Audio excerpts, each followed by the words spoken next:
महाराष्ट्र में हिंदी बनाम मराठी को लेकर जो विवाद चल रहा है खत्म होने का नाम ही नहीं ले रहा है। इस पूरे मामले में महाराष्ट्र नवनिर्माण सेना के अध्यक्ष राज ठाकरे 18 जुलाई को एक बड़ी जनसभा करने वाले हैं। ये जनसभा मीरा रोड पर होने वाली है। ठाकरे वहीं से सीधा मराठी समाज के लोगों के साथ संवाद भी करेंगे। अब इसी को लेकर बीजेपी नेता नीतीश राणे ने मनसे प्रमुख राज ठाकरे पर जमकर निशाना साधा है। नीतीश राणे ने कहा है कि अगर मराठी से इतना ही प्रेम है तो कल की अजान मराठी में शुरू करो। आइए दिखाते हैं क्या कुछ कहा है नीतीश राणे ने। मागच्या ह्याच्यामध्ये पण मोठ्या संख्येने मुस्लिम बांधव त्या मोर्चामध्ये सामील झाले। जे मुसलमान बांधव त्यांच्या सभेमध्ये मनसेना आणि ओबीसीच्या सभेमध्ये आले, बघा आम्ही मराठी बोलतो, तर उद्याचा आजान मराठीमध्ये करायला सुरू करा ना। एवढंच मराठीवर प्रेम आहे ना, त्याला आजान मराठीमध्ये करा। सगळ्या मदरसामध्ये उर्दू बंद करून टाका आणि तिथे मराठीमध्ये शिकवा। मराठी सक्ती करा, तेव्हा आम्हाला कळेल तुम्ही मराठी आणि महाराष्ट्रावर प्रेम करणार आहात।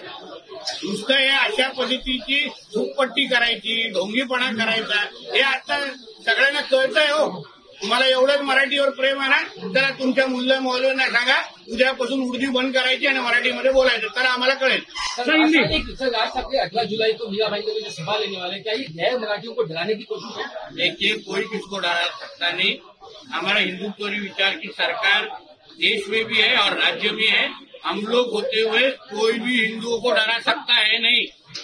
आप उसका चिंता मत करो, वो सब दिन गए। हम लोग बैठे हैं इधर, हम हिंदुओं के चौकीदार है। उसकी चिंता करो मत, कोई भी हिंदू समाज को कुछ भी कर नहीं सकता, हम भी करे। बिहार में आधार कार्ड को बिहार में ठाकरे बंधूंनी एकत्रित येऊन लढवावी असा दबाव जनतेकडून वाढतोय। कुठली जनता? संजय राऊत म्हणतात संजय राऊत। हा, मातोश्री काय करायचं तशी कुठली जनता करा? जनता तर आमच्या बरोबर आहे। 9 महिन्या अगोदरच आम्हाला 9 ते 10 महिन्या अगोदर ह्या महाराष्ट्र सरकारला याच महाराष्ट्राच्या जनतेने निवडून दिलेलं आहे। आम्हाला काय पाकिस्तानच्या लोकांनी निवडून दिलं नाही। तर कुठली जनता? पाटणकर ठाकरे तेवढीच जनता आहे त्यांची। पंढरपूरमध्ये खासगी सुरक्षा रक्षकांकडून भक्तांना दर्शन रांगेमध्ये उभ्या असणाऱ्या भक्तांना मारहाण करण्यात आली। डीव्हीजी अशा पद्धतीचं कोणीही आमच्या भक्तांवर कोण हात उभारत असेल तर कडकची कडक कारवाई होईल। मी स्वतः त्याच्याबद्दल माहिती घेईन, प्रशासनाशी बोलीन, पण कोणीही तिकडे आलेल्या भक्तांकडे अशा हात उचलू शकत नाही। निश्चित कारवाई करू। चला।